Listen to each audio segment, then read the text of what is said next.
Je pense que M. Botsworth l'a amené là parce qu'il avait vraiment dans l'idée de commettre le crime parfait. On voulait interroger le plus de personnes possible pour qu'elles nous aident à confirmer ou réfuter la version de Michael. Je descendais les escaliers de l'hôtel Mount Pleasant et en bas j'ai vu Sam et Michael qui parlaient assez fort. Je ne sais pas de quoi ils parlaient, mais ces derniers temps, ils se disputaient souvent depuis qu'il avait emménagé à l'hôtel. À chaque fois qu'elle parlait à des hommes au pub, Michael débarquait, prêt à frapper. Et parfois, il leur attrapait le bras, des choses comme ça. Ils se disputaient assez souvent. Alors que Pauline confirme la version de Michael concernant le problème d'eau chaude à l'hôtel, elle apporte une information capitale sur ce qu'il a fait le samedi.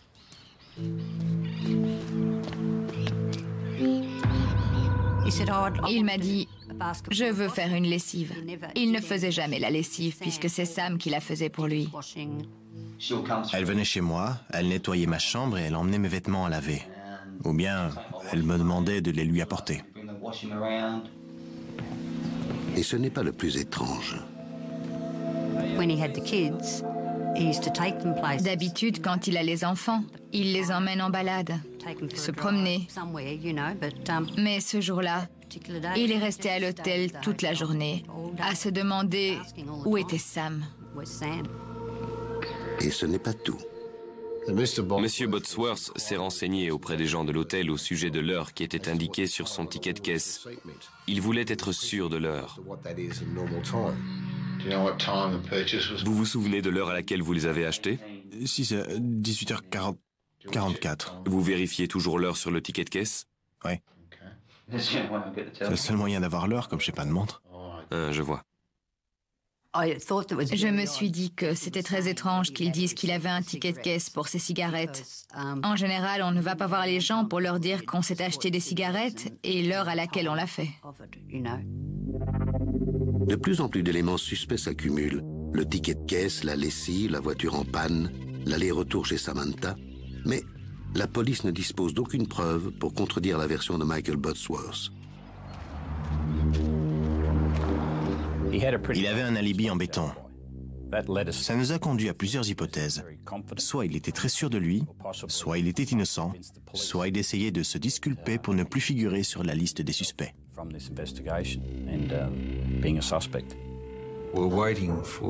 On attendait les résultats de différentes analyses pour que l'enquête puisse prendre la bonne direction.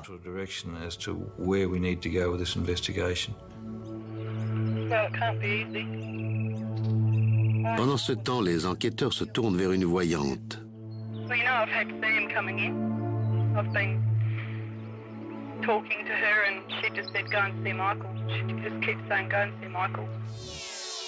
Une semaine après le meurtre de Samantha, la police a donc un suspect principal, mais aucune preuve pour l'arrêter. Plus les jours passent et plus la frustration augmente. On se sent impuissant, incapable de clore le chapitre d'une histoire aussi triste.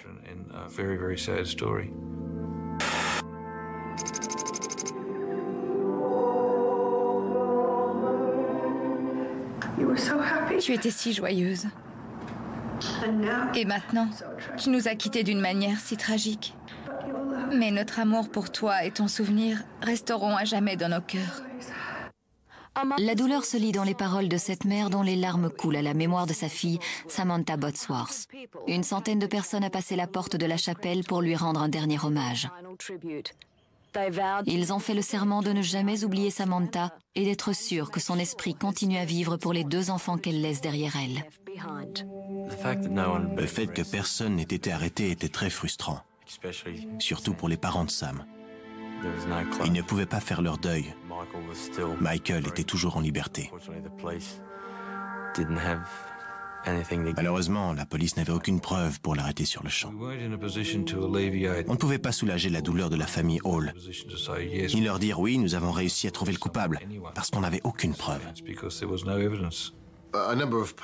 Quelques personnes sont venues nous aider dans l'enquête. notamment Patricia Kelly, qui connaissait Samantha et Michael. Elle lit les cartes et elle pensait avoir une sorte de lien avec Michael parce qu'elle lui avait déjà tiré les cartes. Elle était sûre que si c'était le coupable, il y avait une chance qu'il le lui dise.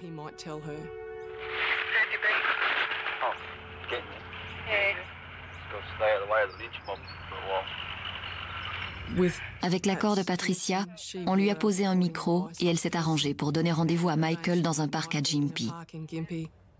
Elle voulait essayer d'obtenir des informations qui contrediraient la version qu'il avait donnée à la police et voir s'il avouerait avoir tué Samantha.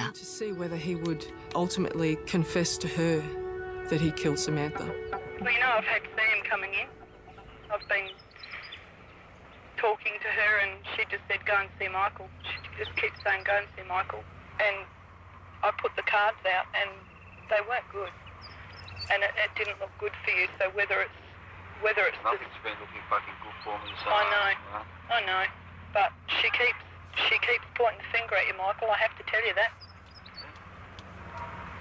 And if you've killed Sam and you want to talk to somebody, you can talk to me. Pendant sa conversation avec Patricia Kelly, Michael Bodsworth a maintenu sa version et rien de concluant n'en est ressorti. Il restait manifestement sur ses gardes. Michael, the problem is that you're under suspicion. What I've given them. Trouble is though, they can't find the killer. I've given them everything that they've asked for, apart from blood. So they gave me a cotton wool to chew on. Well, to get saliva or something. Yeah. And they said, oh yeah, we're going to do DNA. I said, yeah, well that's fine. You'll find my DNA, Sam. I just fucking lived there. La police obtient finalement les résultats des tests ADN. Les résultats ont démontré que l'ADN de M. Bodsworth était présent sur un torchon retrouvé dans la cuisine, mais aussi sur le sol de la chambre. Son ADN est également présent sur l'un des 5 mégots de cigarettes recueillis dans le cendrier situé près du lit de Samantha. Mais il n'y a aucune correspondance avec les mégots retrouvés dans la voiture de la victime. Quant au rapport d'autopsie, il est plutôt de bon augure pour les enquêteurs. L'ADN prélevé sous les ongles de Samantha était celui de Michael Bodsworth. C'était évidemment un grand progrès dans l'enquête. On avait un élément concret pour dire que quelque chose s'était passé entre eux.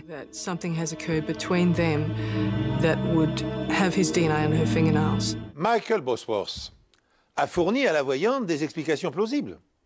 Il a effectivement vécu dans la maison occupée par Samantha et il y est retourné durant les jours qui ont précédé sa mort. Il n'est donc pas étonnant que des échantillons de son empreinte génétique soient présents sur des objets. Des disputes fréquentes et souvent violentes peuvent expliquer aussi les traces de son ADN retrouvées sous les ongles de son ex-femme. Mais pour qu'un dossier d'accusation puisse être présenté devant un juge, les policiers doivent prouver que Bodsworth était également présent sur la scène de crime. Il était probable que le lien que l'on espérait trouver entre le véhicule, les vêtements et le lieu du crime était le pollen. Le pollen n'a encore jamais été utilisé comme preuve scientifique en Australie dans le cadre d'une affaire de meurtre. De plus, il a été utilisé seulement 9 fois dans d'autres pays. La tâche s'annonce ardue pour les enquêteurs. On a besoin de preuves solides pour pouvoir accuser quelqu'un de meurtre. On voulait être sûr d'avoir exploré toutes les pistes et d'avoir toutes les cartes en main pour prendre une décision. Qu'on ait ou non réuni suffisamment de preuves pour inculper Michael Bodsworth. Cela fait maintenant 3 mois que Samantha Bodsworth a été assassinée. Malcolm et Lynette Hall ont engagé des procédures pour obtenir la garde totale de ces 2 enfants. Ils étaient convaincus que Michael Bodsworth était responsable de la mort de Samantha et ils ne voulaient pas qu'il ait la garde des 2 petits garçons. La garde a été confiée aux parents de Samantha. Et peu après, M. Bodsworth a quitté le Queensland pour s'installer dans le sud de l'Australie.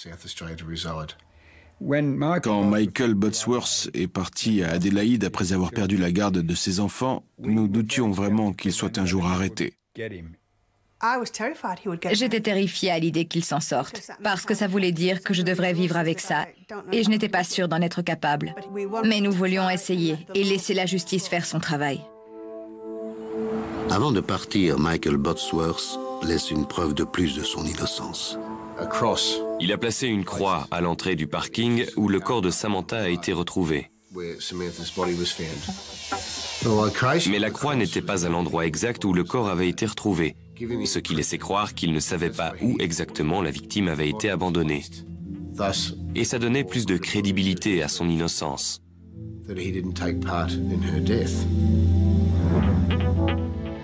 Le corps de Samantha Botsworth a été retrouvé au milieu d'acacias fleuris.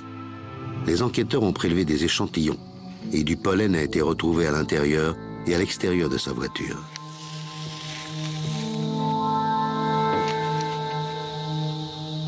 La police a également en sa possession les vêtements nettoyés que Michael Botsworth portait la nuit où Samantha a disparu.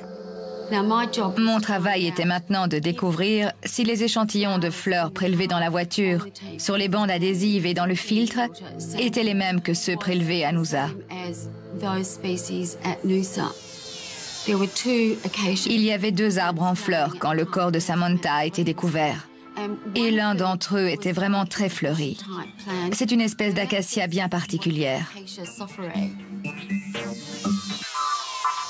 Et c'est le pollen de cette espèce qu'on a retrouvé sur la plaque d'immatriculation et dans le filtre de la voiture du côté conducteur. Ce qui indique que la voiture était à Noosa, sur les lieux du crime. Le docteur Milne peut l'affirmer avec certitude car les acacias ont une caractéristique particulière. La pollinisation des acacias est assurée par des insectes et d'autres animaux.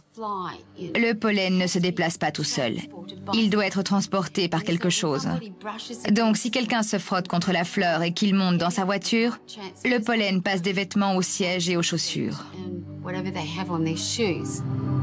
Les enquêteurs ont retrouvé du pollen sur le siège et sur le sol, côté conducteur, de la voiture de Samantha. La police aborde le sujet pendant l'interrogatoire de Michael Botsworth. Vous êtes déjà monté dans la voiture de Sam? Oui. C'était quand la dernière fois? Il y a environ une semaine. Où étiez-vous assis dans la voiture? Côté passager. Avant ou arrière? À l'avant. Vous êtes déjà monté côté conducteur dans cette voiture? Non.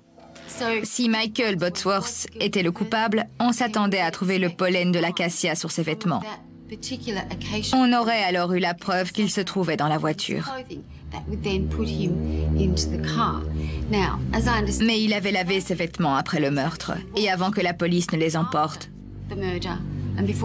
Donc, au lieu de trouver des milliers de grains de pollen d'acacia, les enquêteurs en ont seulement relevé quelques-uns. Lynn Milne est palynologue, c'est-à-dire qu'elle étudie les microfossiles tels que les algues ou les pollens. Enseignante à l'université, elle estime que 4 éléments des microfossiles sont déterminants dans les affaires criminelles. Leur taille microscopique, leur abondance dans la nature, leur résistance à la dégradation et enfin leur diversité. Extrêmement variés, ils permettent de déterminer avec précision le lieu de leur provenance. Dans le cadre de cette enquête, Lynn Milne collaborait pour la première fois avec la police et elle était bien consciente du rôle déterminant qu'elle allait jouer. En débarrassant à l'acide les échantillons des sédiments, la palynologue parvient à isoler quelques grains de pollen d'acacia sur les vêtements rugueux que portait Michael Botsworth la nuit du crime. Et un seul lavage de la chemise n'avait pas suffi à éliminer ces preuves microscopiques. Mais avant d'arrêter le suspect, les enquêteurs veulent procéder à une ultime vérification.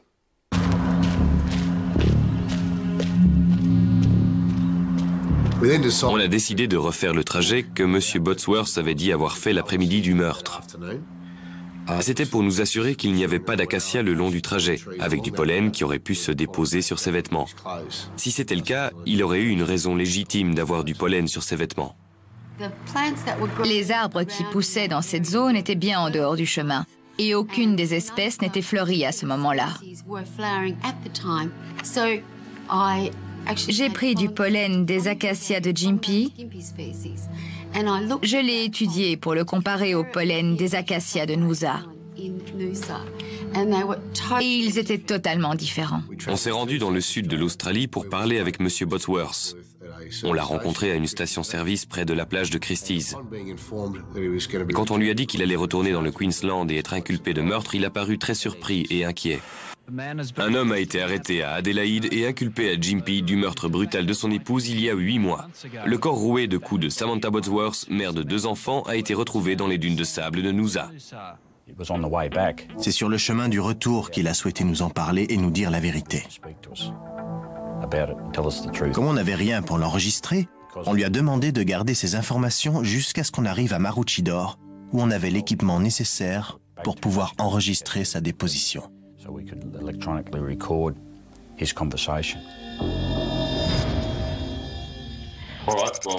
Vous nous avez dit tout à l'heure que vous aviez quelque chose à nous dire?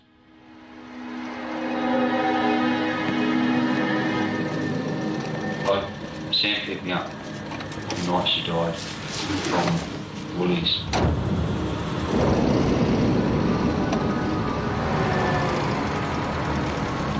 When we got back to her place, because I was going to have a shower in it there.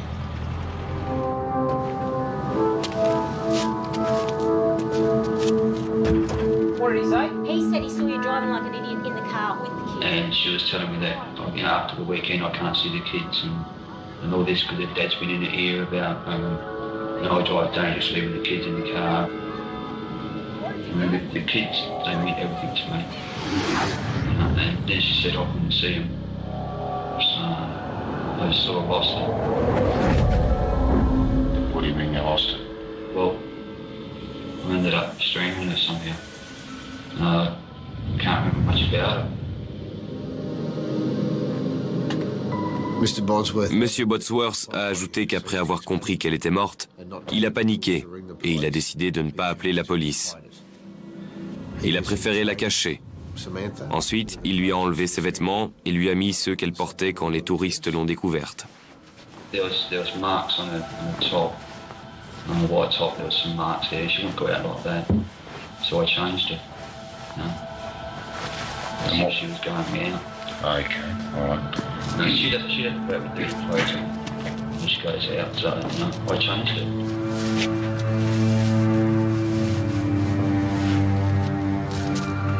Whereabouts in the vehicle did you put it? The front passenger seat. Okay. And why'd you do that? Because if I drive, that's where she always sits.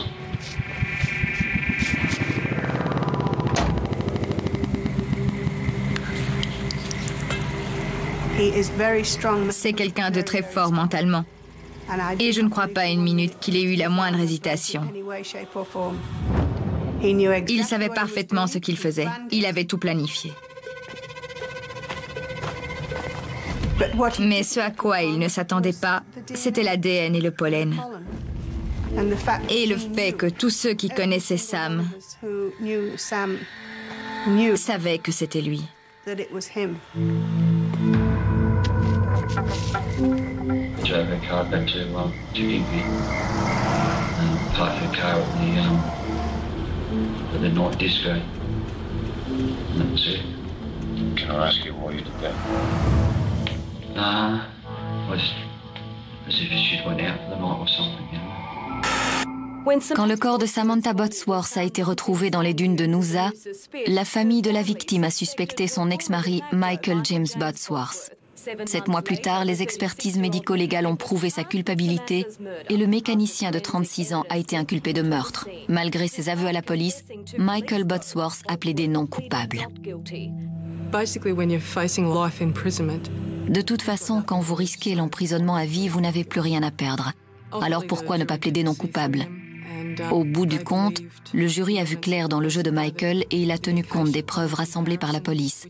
L'analyse du pollen qui prouve qu'il était sur les lieux du crime, l'ADN, le sang trouvé dans la maison et ses aveux. Les jurés ont décidé de le condamner pour meurtre avec une peine d'emprisonnement à perpétuité. Malheureusement, la prison à vie, ça ne compense pas. Il a pris la vie de quelqu'un et lui, il est toujours là. Un jour, il pourrait sortir et vivre libre de nouveau. Samantha Non. Samantha doesn't. Michael Botsworth pourrait bénéficier de la liberté conditionnelle en 2010. Je sais que Michael Botsworth croyait avoir commis le crime parfait. Mais la science est constamment en progrès et il y a toujours de nouveaux développements dans le domaine médico-légal. Est-ce qu'il était intelligent, rusé, sournois? Je sais pas. Tout ce que je sais, c'est qu'il a été puni comme il le devait pour le crime qu'il a commis. En ayant la certitude d'avoir commis le crime parfait, Michael Botsworth a espéré pendant des mois pouvoir échapper à la justice. C'était compté sans la perspicacité de Lynn Milne, la palynologue. En comparant quelques minuscules grains de pollen recueillis sur la chemise du suspect après un lavage, elle est en effet parvenue à établir qu'il provenait de la scène de crime. Après ce succès, la spécialiste a continué à travailler pour la police. Elle s'est notamment illustrée en permettant l'arrestation d'un violeur alors que l'enquête piétinait depuis 5 ans. La police lui a fourni un sac plastique contenant une paire de chaussures oubliée dans un bureau depuis 3 ans. Milne a confondu le coupable à partir d'un brin d'herbe microscopique relevé sur les chaussures. C'est sur cette note optimiste que se termine cette émission. Merci de l'avoir suivi en ma compagnie. Je vous donne rendez-vous à bientôt sur cette antenne pour une nouvelle enquête impossible.